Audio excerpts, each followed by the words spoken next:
All right, good morning, everyone. Can you hear me? Yes. Morning. Sweet. Yes. Hi. Hi, morning. Awesome. Well, thanks for joining today. We've got a couple of questions on the working doc agenda, which is great. And please do, add stuff there if you've got stuff that you want to talk about. Big stuff that's coming up. One, you probably have seen that 1.0 is fast approaching. I think there's a little countdown timer on the website now, which is pretty cool. So check that out. Start playing around. There's still time to highlight anything, any weirdness you're finding. We definitely want to get those noted and get everything ready. And of course, 1.0 is not the end. So hopefully we'll get a lot more folks that are using Istio, kicking the tires, and then we'll start seeing more PRs, and then we're going to need more people to review and all those good fun things. So definitely jump in and get involved. It's going to be exciting.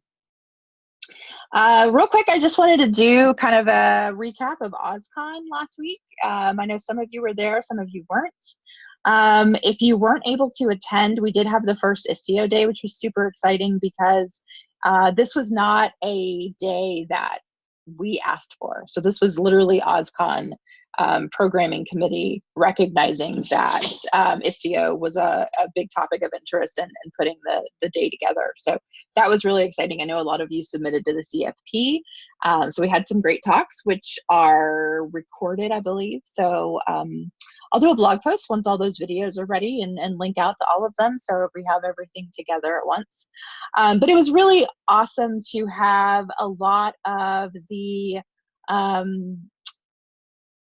people that are using Istio and really getting involved and like building things around the ecosystem there. Talking about some of the challenges that folks have run into and some of the exciting things that people are working on. And so that was really great to see everyone together and talking through those things.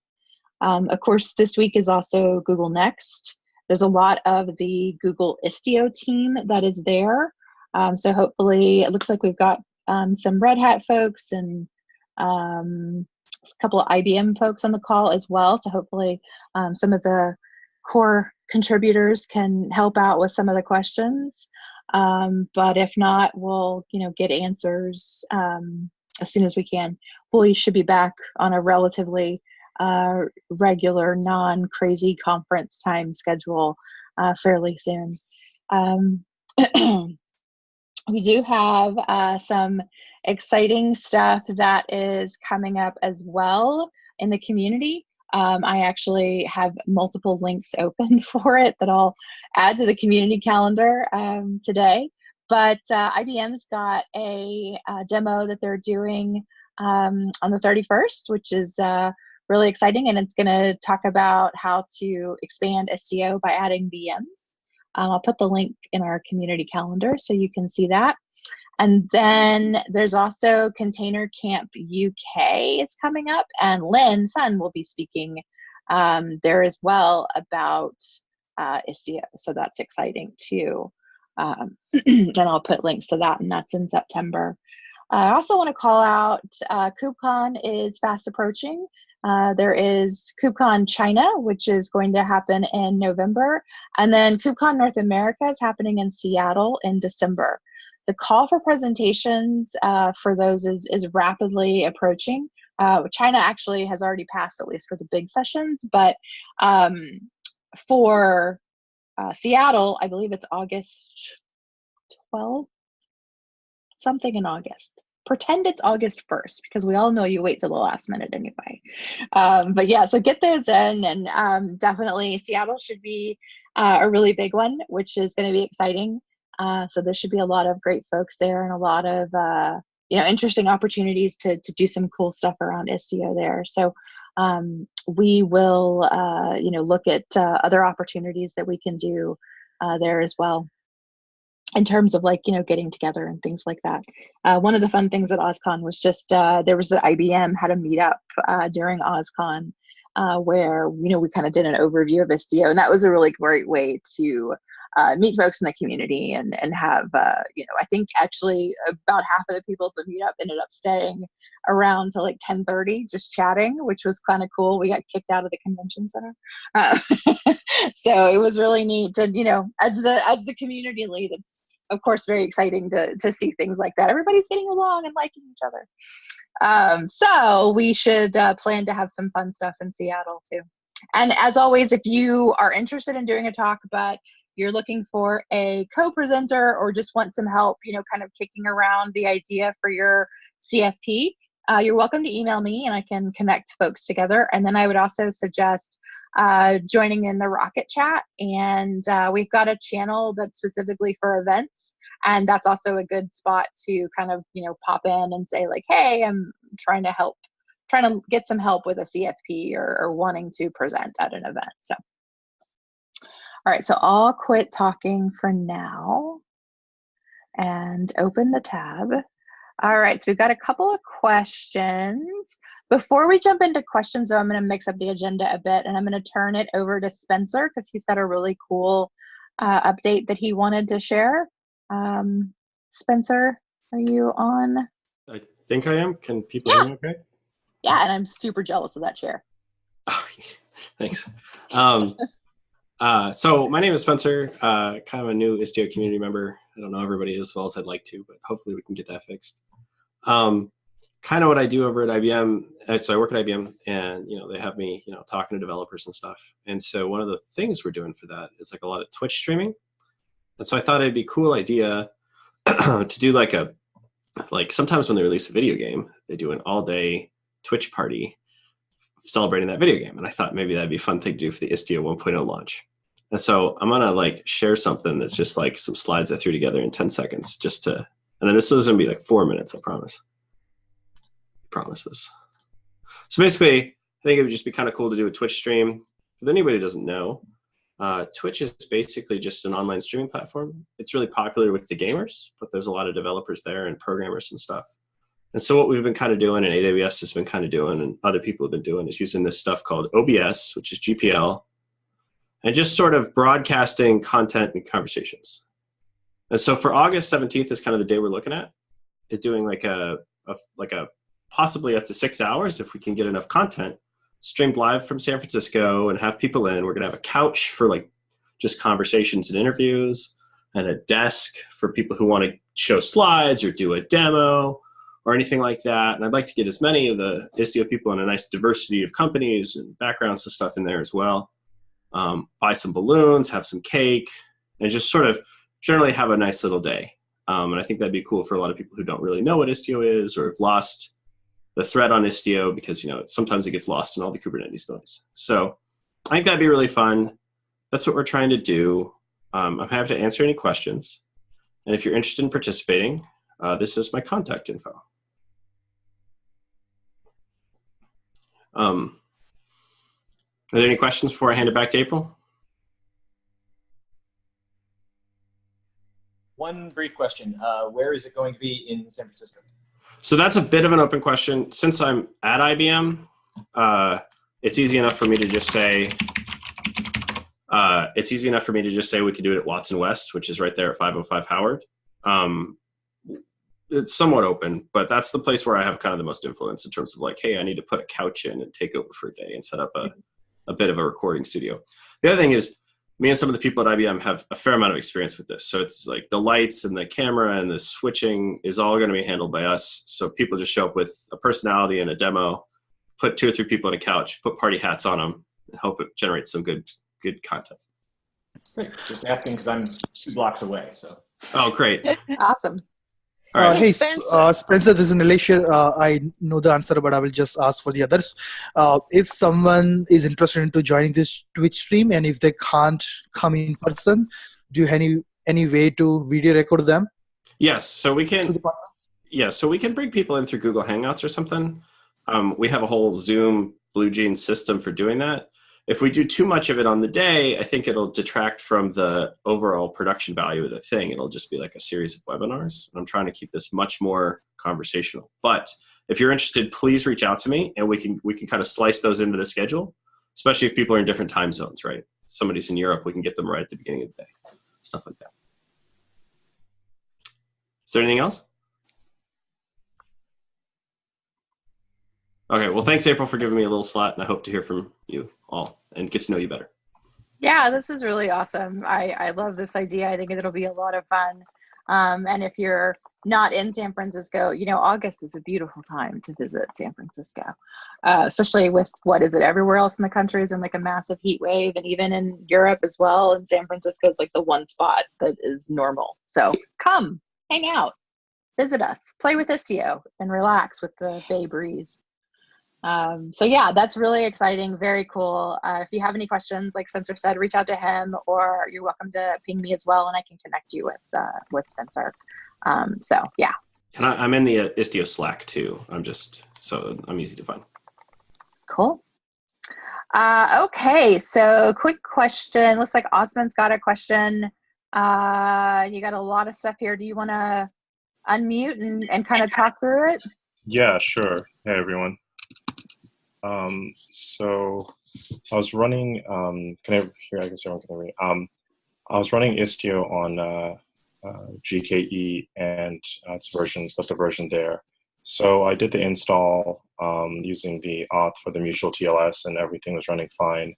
When I check the Istio pods in the Istio system, everything is green and running, so no errors there. Then my goal was to start an Envoy Edge proxy.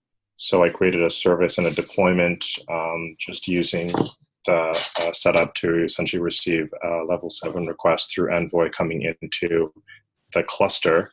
So that's set up to run with the Istio sidecar.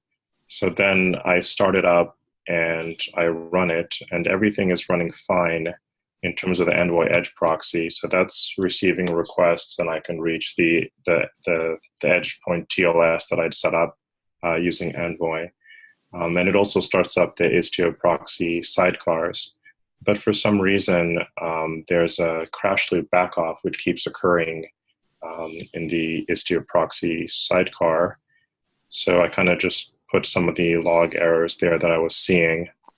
And it references some other issues there which I put. And I think it's talking about the shared memory and user permissions and starting Envoy as root.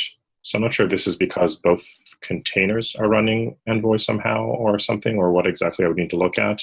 I sent it over to Google support, and they kind of didn't have a clue, and they said I should just come back here. And so I've been looking around trying to solve it. I'm not exactly sure how to go about solving this issue or what my options would be, because my goal is to run the Envoy proxy. So I'm just wondering if there's some kind of thing that's going on, since they're both running Envoy, but I don't think so. But so if anyone has any insight or how to solve this, I can also provide the service and deployment I'm using. I just need to grab the code, and I can put it in a dist or however, share it out there.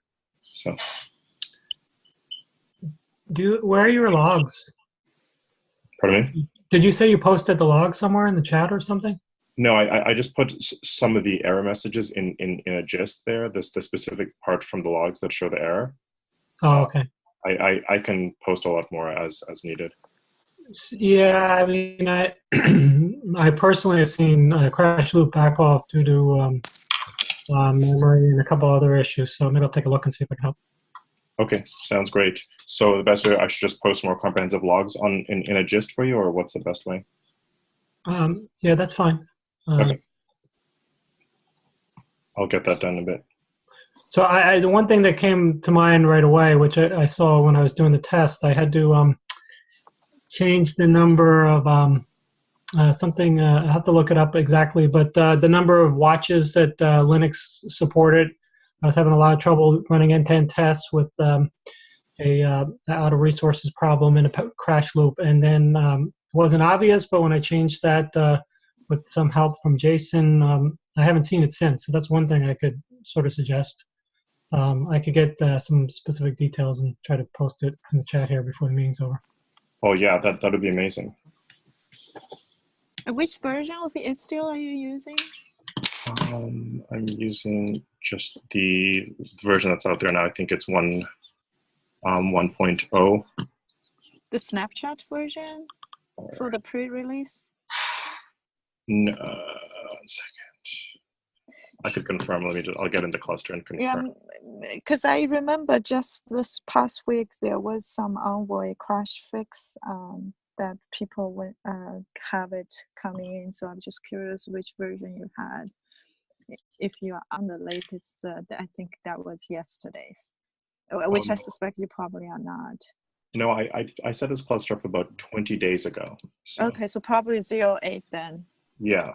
Mm-hmm. Okay. Okay, so that might actually be a fix also if I just upgrade the version, right? Yeah, it could be, but I don't know if it's the same crash. Okay.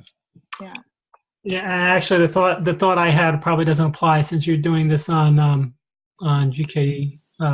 In my case, you have to have access to Node for some of the things I saw, so you won't have that on GKE, so wouldn't apply. I could still take a look at anything you have or any of those changes that you made. It would be good to check them out. Yeah, I saw the SSH to a node on GKE is pretty normal. Is that not available? I thought that people can click a button to SSH into the node. Pardon me? I thought that people can click on a button on the UI to SSH into a worker node in GKE. Yeah, I'm able to get into the worker node. Yeah. Yeah. Yeah, well, I can post it, Lynn, but I'm not sure you have what kind of access you have there. I would expect that some of the things, changing you might not have access to. But I'll find it anyway. Okay. Yeah, I wasn't sure if we were just referring to access to the node or No. This provision. is Got you. Changing some of the parameters, like the number of watchers you can have, the number of file descriptors you can have, some things like that. So oh, got you. Like file opener, all that. Yeah. Request privilege user. Got you. Yeah, there were some other errors that people had gone through. Some issues that I posted there for reference, where people are talking about just the way that they encountered this or saw something similar in terms of root permissions.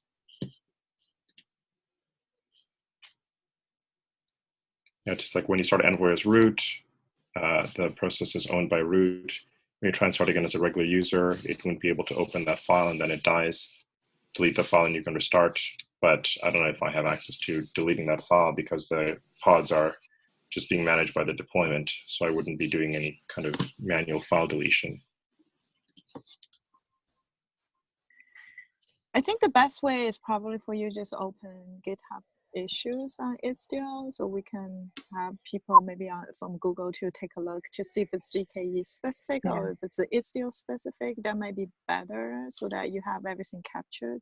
Yeah, I had them. They actually looked at it for about 5 days because at Google, and they said that it wasn't based on GKE, it was based on Istio.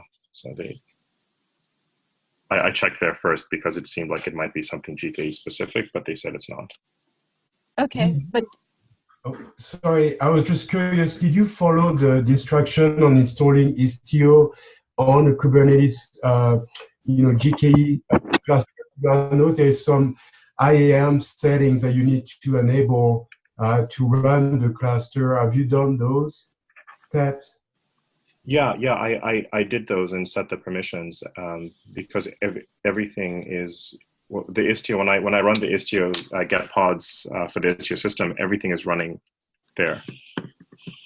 And I'm just wondering too, did you try maybe the book sample, the sample application that comes bundled with Istio?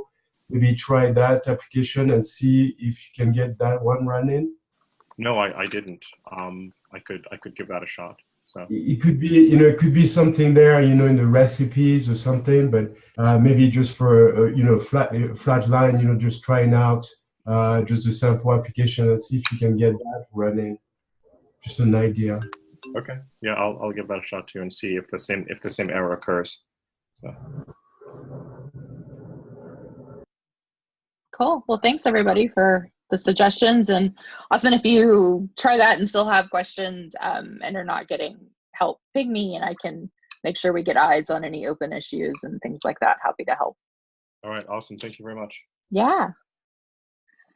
All right, cool. Let's see. We also had a comment from Brian, but it looks like Brian answered his own question, which is the best kind of question. No.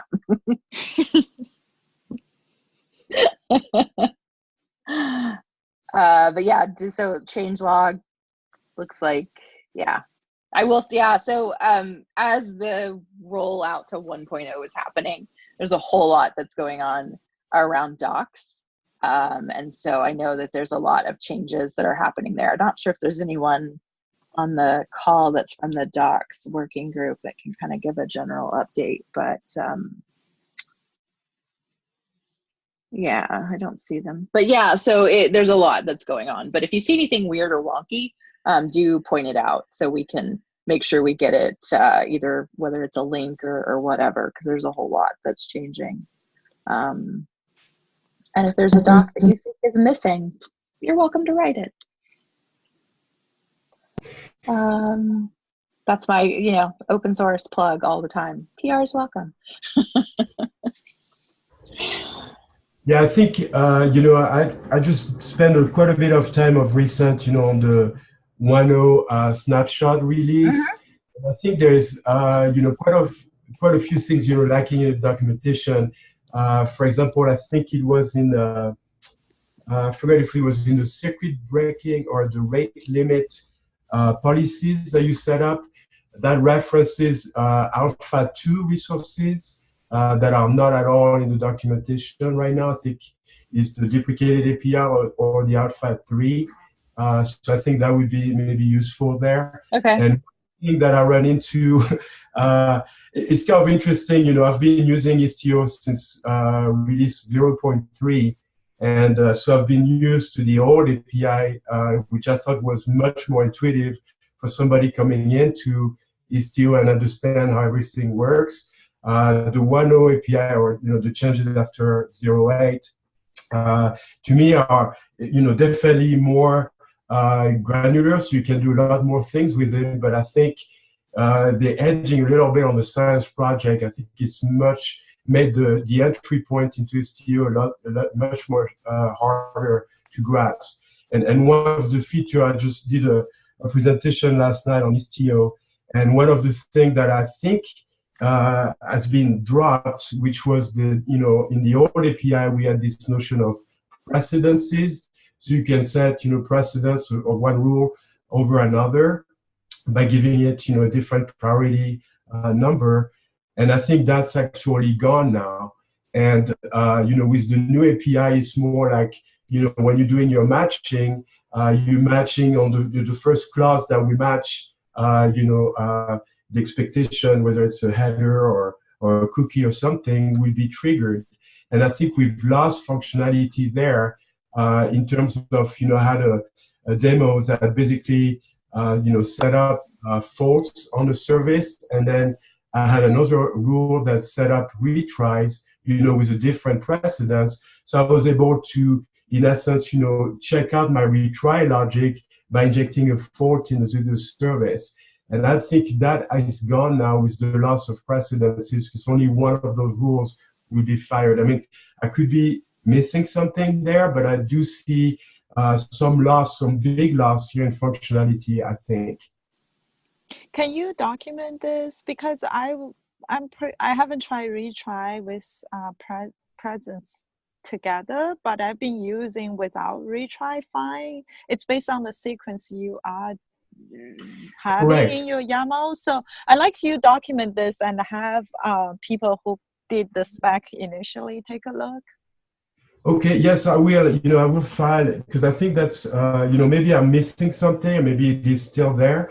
But to me, the new API seems to just be the first rule that matches will fire. And therefore, at this point, I think you've lost the ability to, check out your retry rules and making sure they work by just, injecting false, on the same service, which is something that you used to be able with the precedence by setting, the retry rule to have a higher precedence. So in essence, before you had the ability to check this and this, and now it's just one of the matches with the new API. I don't know if that makes sense, but I will file an issue, on the on the GitHub, start up a PR there.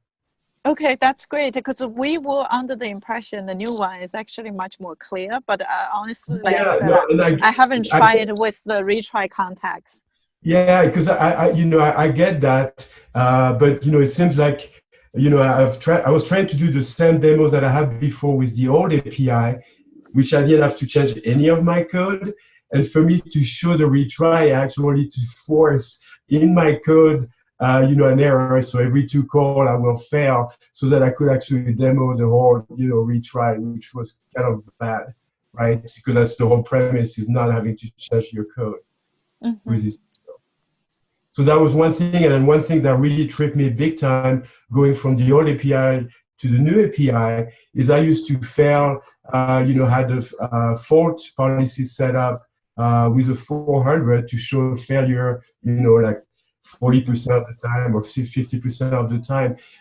This is no longer considered a fault in the new API. It seems like a fault is 500 or above instead of 400 or 500 with the new API. And that tripped me big time.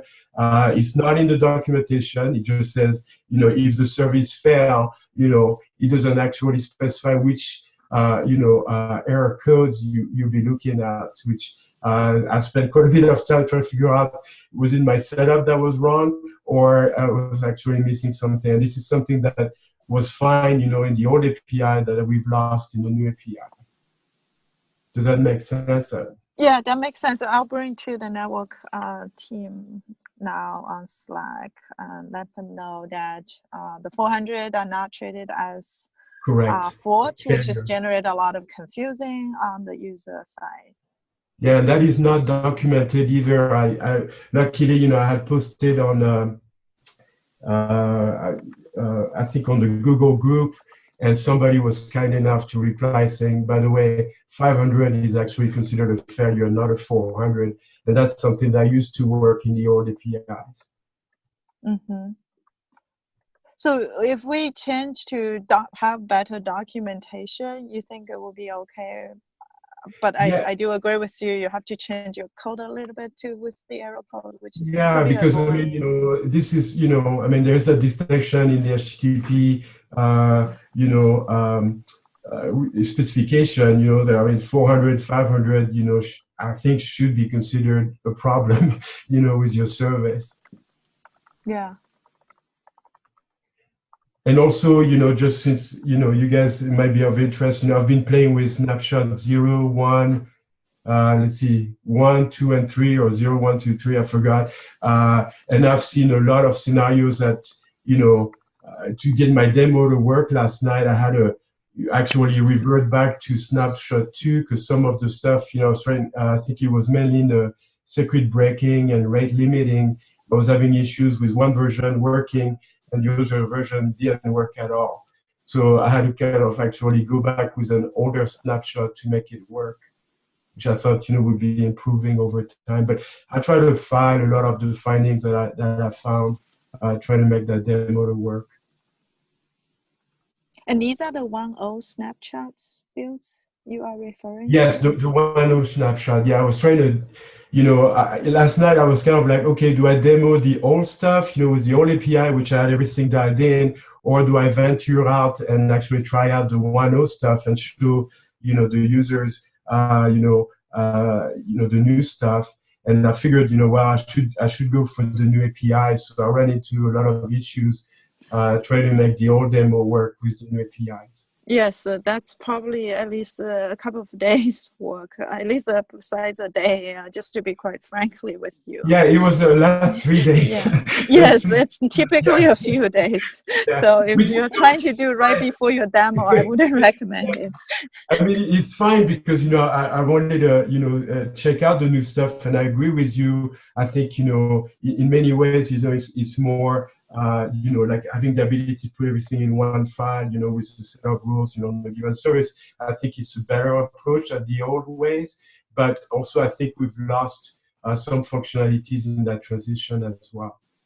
Yeah, I'm particularly interested in the lost. So yeah, could you help us document maybe an issue? That. Yeah, thank you.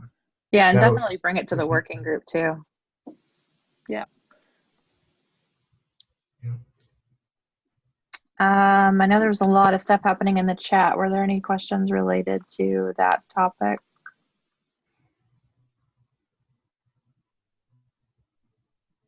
John, did you have a? I just wasn't sure if I heard that right or not. That are 400 errors or 400 result codes considered errors now? I thought they were not. They are not errors. Your service has to fail with a 500 or above in order for it to be considered a failure, a failed call by Istio now. Yes, that's the way it was in 080 too, correct? Correct, yeah, but that didn't used to be the case in a prior version like let's see, 03 to 07. I used to be able to fail with a 400 and pick up that as a failure. Okay. Definitely a lot of things changing as we progress along. So yeah, as stuff comes up, do call it out for us. That would be great. Let's see. Georgie had a question. I don't know if you want to talk about it or if you're getting stuff in the chat. Hi, this is Georgia. So we are experimenting at this point with 0.8 as well as with the candidate 2 or preview 2, sorry, of 1.0. We noticed this message over the weekend on the Istio users mailing list where someone reported, when the cluster scales up to 1,000 plus services, I believe it was like 1,400. Where they were seeing excessive resource utilizations in the Istio proxy sidecars. So that would be going up to 350 megabytes, which concerned us. Because we are planning to run at that size and more actually. So we did some experiments ourselves and we were able to kind of reproduce the situation where if we register, what we're doing in our case, we're registering external services just for the sake of having a large amount of services being registered in Istio. And it seems like at least the RAM utilization of the sidecar is proportionate to the amount of services registered in the cluster, right? So is anyone aware of this? Anyone looking into this? Anyone being able to reproduce this as well? I read through the thread, and it seems like they are able to reproduce it, and it seems like it's just Envoy's handling of clusters currently, that they need to maybe do some optimization there. I don't know if anybody has any ideas for mitigating that, though. So it seems to me that if I understand the situation correctly, the underlying problem is that every sidecar has to know about every other kind of sidecar and every other service within the cluster. Is there a way to limit that? Because Metcalf seems to be suggesting that somehow Istio needs to configure the sidecars to only know about what is relevant to that sidecar, right? Or who it's running on behalf of. At OSCON, I did talk to someone who said that was like being planned to more efficiently handle that sort of thing, but I don't know. Yeah, in Istio.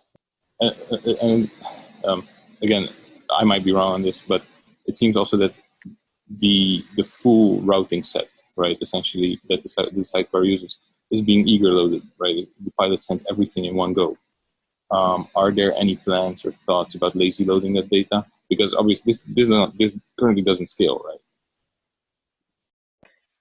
Yeah, I think the short answer was yes, but sorry, go ahead.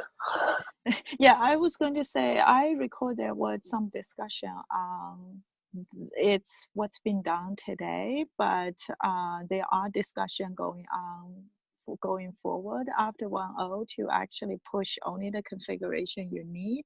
And I remember one of our competitor product, I think was Console. They recently produce a mesh integration. I think it's Connect of their product. I think they were advertising one of the key feature was they only push the configuration they need. So I think this is an interesting area we should look into down the road. It's certainly not there in 1.0, that every single sidecar would be aware of everybody else right now. Okay, but that brings up like a physical limit, right, as to how large the clusters can be if you're running Istio. Right. Yeah, so I know the other thing I do know is as part of the performance SWAT team, they are trying to produce a large topology sizing documentation officially from Istio.io. So obviously we don't have that documentation yet. So that would at least help produce guidance on, how many services, how big of Kubernetes cluster, and even for different cloud provider would be a reasonable number to have. I think those are the stuff you are looking for. Yeah. So, and you mentioned there's like some discussion going on about what post 1.0 to more efficiently kind of distribute the data to the sidecars. Is there some link available, or is that an online discussion? Yeah, I hope to dig out to find it. I think it might be an offline discussion. Okay. Yeah, but we'll definitely. Oh, Kevin, go ahead. Yeah, I was going to say one of the things that we need to do post 1.0 on the Red Hat side is look at how this works for multi-tenancy. So we have a requirement to integrate with our various SDN layers to restrict the information that's going to the sidecar to Envoy, just so that the invoking service only has visibility of the services it can see as far as the network is concerned. So that's certainly something we're going to be looking at from the Red Hat perspective post 1.0. Cool. Okay, thank you. But so if I understand correctly, for 1.0, this situation will remain as is for now. By the way, the way we are reproducing it is by having a console instance that is aware of our current services that are running outside of Kubernetes, and we essentially point Istio to sync up with the console instance, and essentially that is what creates those external services. And that reproduces the same situation as described in that thread on the mailing list. And the CPU usage is also, without doing any requests, above 20%. It almost sounds like it would be a separate issue than the memory usage. That's pretty alarming, actually. Could be, yeah, exactly. That's why I jumped on this call. Yeah. Yeah, thanks for raising it. I'm glad Lynn was here. She can, I don't know, is the TOC meeting this week, Lynn? What's next? I didn't know. Oh, yes, probably this. Yeah, it would be great. That would be something that, we could bring up to the TOC to take a look at as well. Mm-hmm. Yes. Yeah. So I'm wondering, are all your services running within the same namespace, or are they in different namespaces? Different namespaces, but the way we're reproducing it now is actually simpler, just by having external services. They're not running in the Kubernetes cluster at all. They're just external services. I see. And yeah, which wouldn't have the sidecar, right? So those don't, but then you have, so within the Kubernetes cluster, we have a couple of applications that, let's say a handful of applications, and those sidecars, regardless, go up to that kind of resource utilization.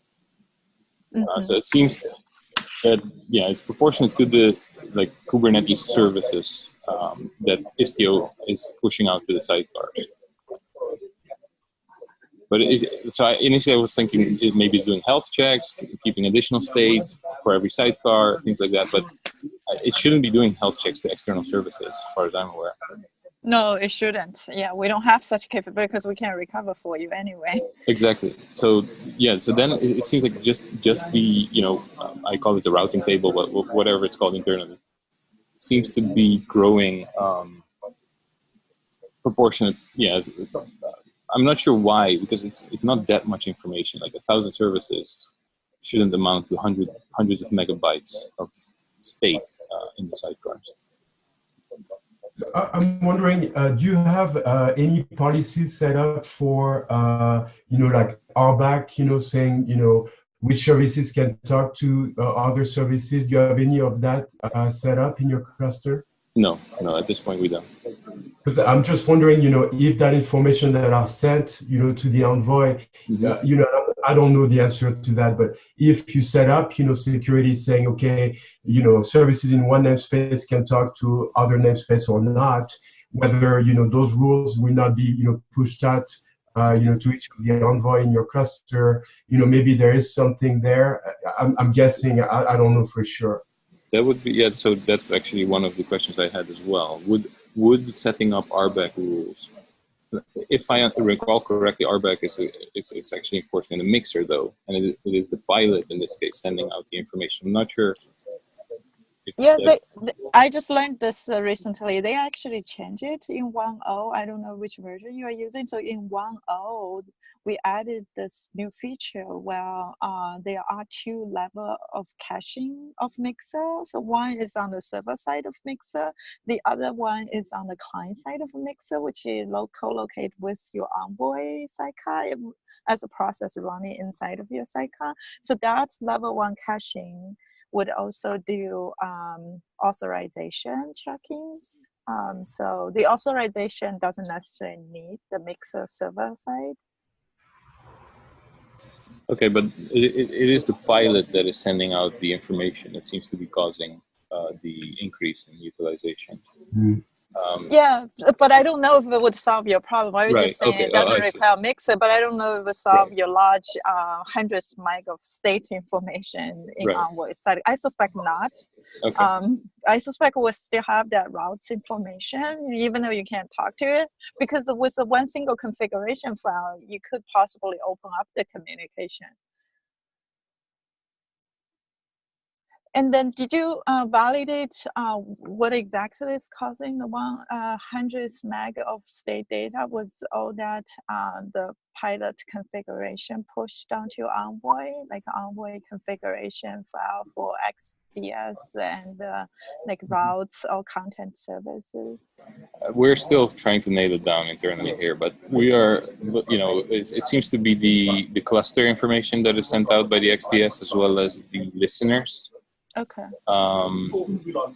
But we are essentially running like a pretty kind of vanilla setup just to experiment with this, with just those services registered. We're not adding any or enabling any other features. And inside of the cluster at this point, we're just experimenting with the book info app, just to kind of keep the variables low.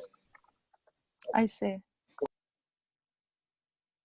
And to be honest, this is early stuff because I haven't really gotten into it yet, but on 1.0 preview 2, it seems to be a bit worse than on 0.8. Did you say 1.0 preview is worse? Yeah, preview than 2. 0.8? Okay. Yes, yeah, correct. And roughly how many services you have?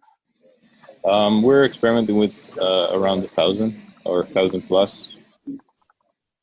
We are actually, planning. So for our Kubernetes clusters, we're looking to have multi-tenant clusters, and those will probably have much higher volumes when we actually roll this thing out in terms of the number of services. I see. And these are the services that have sidecar, and you also have services outside of Kube that's external. Correct. So yeah, we can reproduce it either with internal services that are running in the cluster or with external services registered via a console registry. Okay. And those, so your external services, you have defined resources within Istio as virtual services then, or? So yeah, we simply, I'm not sure what Istio creates in terms of services, but we simply use the console adapter in the pilot to have the pilot become aware of all the information in console. Got it. Okay. Yeah, so not necessarily using virtual service, but at least the service are registered with the console and Pinot recognize it because we have a console adapter. Exactly. I'm not sure, I don't know if this is related, but I heard, from the Kubernetes community, people running 20,000 plus services, so Kubernetes services, right? And running into issues with IP table, because obviously IP table is not geared, I mean, it's talking about what 30 plus years old technology, right? Geared to, handle that volume. And a lot of folks have been switching over to IPVS, which is, a better implementation that deals with routing at the kernel level versus, getting into user space. And I think a lot of people have switched over their implementation of IP table. I don't know, 1,000 services doesn't sound that big, for a Kubernetes, cluster. So I don't know if that's maybe the issue there, but that might be something to think about too if you're getting into that limitation. Yeah, that's an interesting observation. Are you suggesting IP tables have something to do with the resource utilization as well? Correct. Yeah. And again, I mean, I can imagine what kind of business will run 20,000, Kubernetes services, but I do know that there was, issues with IP tables, with that volume of utilization. Obviously, all the kube proxies, are going to be really on the blocks, when you have that many services, in place. So, I don't think it's the issue here, but it might be something to think about too. Okay, thank you. Yeah, that's a good suggestion. Yeah, that's interesting. Unfortunately, the default one is IP tables today. It's still the sidecar. We are hopefully it's not going to IP table is not causing a lot of problem because it's the IP table on the pod, not necessarily the IP table on the worker VM. So we kind of only set the IP table within the pod network. But certainly we haven't done anything beyond like thousands of services still. Yeah, I think there's a company called Cilium that deals with, I forgot the name, I think it's Berkeley Packet Filter, BPF, I think. Yes, that's BPF. The new, way to handle routing more efficiently, but I don't know much more, and I don't know definitely, Georgie, if that's your issue here, but I think they had a talk on OSCON Istio Day last Tuesday to talk about some of their work, or at least some of their vision on integrate with Istio. So maybe when April has the recording. Yeah, I think they did, but I think last I heard from O'Reilly, it's probably another couple of weeks before recordings come out, but hopefully it'll be faster. But we can reach out to them maybe about getting slides, if nothing else, sooner.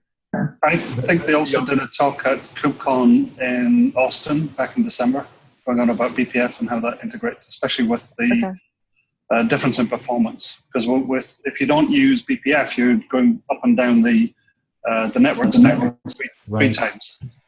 Whereas if you use BPF, you're just dropping in and everything's happening within the kernel at that point. Mm-hmm. And that should be available. Okay, yeah, I was going to say that might be more useful. The one at OSCON was more focused on the security aspect of it. Yeah. I just had a general question about the 1.0 release. Just it's happening in about 5 days, the timer says on there. So it seems like if I'm doing a deployment, it just might be effective to use the release candidates right now and kind of do my deployments that way, and then just switch over to that. Is that kind of an accurate assessment? Yes. Mm-hmm. So we do have upgrade documentation. If you look at our website, so there are a way you can upgrade the Istio control plane, and you can also upgrade the data plane. Yeah, I wouldn't even need to upgrade because nothing's really like running in production yet, so everything's ready to be deployed. So because I was listening to you guys talk earlier, and it seems that there's some changes in terms of 1.0. So I'm looking at the document here, preliminary.istio.io. So that site kind of goes over what the new changes in terms of deployment would be. Is that the best way to kind of look at the new way to deploy everything? Or are there major changes?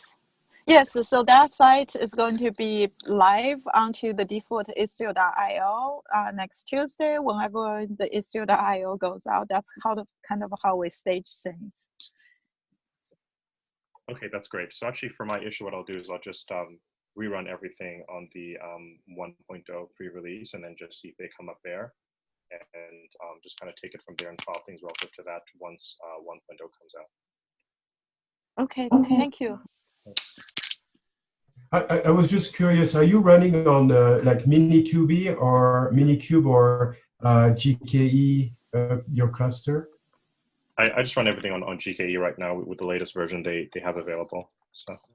Yeah, because I think GKE, if I'm not mistaken, I think you probably use on 0.8. Then I think that's the checkbox for enable Istio cluster.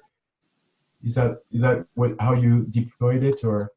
No, I just run the cluster and then I just curl the Got it. Okay. Yeah. Istio YAML. Okay, got it. Yeah. Because last night too, running again, maybe my demo is a little bit different from the regular demos because I've been running function as a service instead of just straight up services. And I also noticed, and I forgot which snapshot I was running into issues where I basically deployed the canary of one of the functions. So I had in essence v1, v2 pods running on my Kubernetes cluster. However, when I specified destination virtual service, basically, doing basic traffic combing, so many percent on version 1, so many percent on version 2. What I have noticed, it seems like the pilot, and maybe that's part of the service discovery, lost the notion of that version v2 that I was running. So even though I had my subset, my subset set up for v1 and v2, the rules, applied with no errors. However, my traffic would not go on version v2 of that service. And what I ended up doing is actually killing v1 and v2, pods and restarting them. And then, things started to work again. But, I could find those services, using, the labels, that's the same logic that I had defined in the rule. But somehow I think the pilot was getting like confused about what was actually running on my cluster. Even though those pods were running, I was not able to direct traffic to that second version of the pod, which was kind of weird. And I forgot, this is all in the snapshot, 1, 2, and 3. And that's, I think that's why I had to downgrade to 2 to get past that. But again, this is all running on Minikube. This was all local. And I don't know if it's an instance of, Minikube going south or Istio, somehow lost the connection or something. Interesting. I'll run everything on GKE, and then if anything comes up, I'll definitely post it here or as an issue. Okay. I'd be happy to help if I can. Yeah, just so you know, a lot of us are no longer using Minikube. We actually find Docker for Kubernetes more user friendly. So I don't know who validated the Minikube documentation inside of the core teams. Just give you some heads up. We used to use Minikube a lot, but we find out it's not having enough memory, or we just couldn't do a lot of basic testing. So a lot of folks switch to use either the cloud platform specific one or just Docker for Kubernetes. Oh, I see.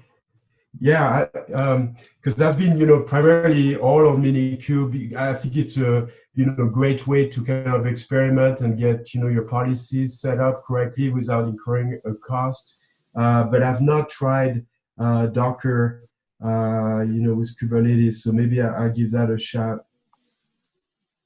Thank you, Lynn. Yeah, no problem. Awesome. Well, if I can keep my sweet puppy from barking and giving her opinions here. We've got just a couple of minutes left. So I just want to wrap up and thank everybody for helping each other out, sharing questions and feedback. This is really helpful. I expect we're going to get, a lot more as folks are digging into 1.0 and getting things running in production. So please do keep it coming. In just the last few minutes that we have, does anybody want to share anything they're working on or just say hi if you're new? We usually do that in the beginning, but I got way distracted. And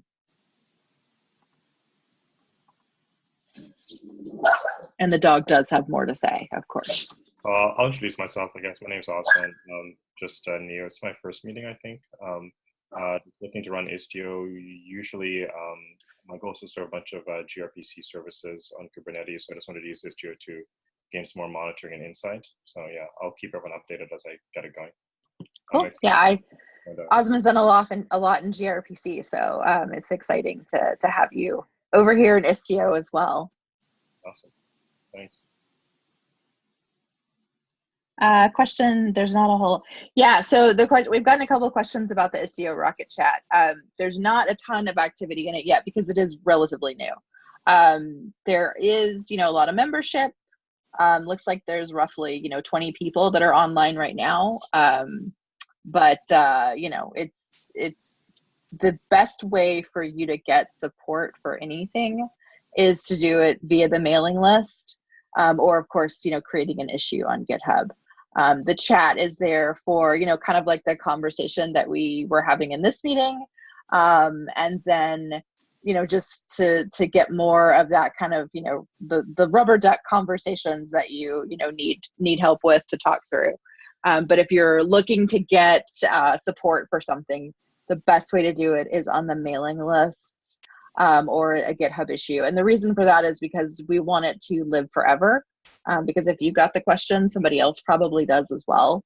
And so if it's something that, you think is going to be a design discussion or anything that would actually affect a, decision for the project, that needs to happen on the mailing list. So just keep that in mind for the Rocket Chat. But we will have, more folks getting in it as things pick up more because it is still relatively new. So. I'll introduce myself too. I'm Matt. I met a couple of you at Ostron, and I'm just starting to. This is my first time joining, and we're starting to roll out Istio a little bit in our online services here at Epic, and so I'll be joining more of these types of things as we figure this out. So. Awesome! Yeah, glad to have you join us here. Hi, I'm Vanil. I work with VMware and I'm planning to contribute to the Istio upstream. Yeah, this is the first time I joined the meeting. Yeah, excited to see you. I love all these familiar faces, people that, we've reached out otherwise or seen at conferences and now joining the community meeting. That's awesome. We had almost 50 people on today's call, so that's really exciting. Definitely getting a lot more familiar faces. So. Well, I know we're at time for today. If we didn't get to you or your issue, please do join us in the next couple of weeks. We'll have our next meeting. And then, of course, reach out if you've got any questions or anything else that you need help with. You're welcome to reach out to me directly or, of course, on the mailing list as well. So thank you, everyone, for being here. Thank you especially to John and Ferdinand and Lynn for being so helpful and appreciate it. Well, thank you very much. Thank you for hosting this. I think it's a great idea. I think Istio is the future, so I'm super excited about the technology. If you guys are interested, I've got the demo that I ran last night. If you guys are interested, I could present it if you'd like. It's again completely different from everything else. It's running function as a service, so using FAST, using GraphQL, and incorporating everything Kubernetes / Istio cluster using Nucleo, which is kind of a new fast framework that came out. It's all using Go. If you guys are interested, I'd be happy to show you what I have. Yeah, that'd be awesome. Definitely, if you want to sign up for the next meeting, that would be fantastic. We would love to see it. Cool. Thank you. Yeah. Awesome. All right. Well, thanks, everybody. We'll see you again in a couple of weeks. Bye. Thanks. Thank you. Thank you.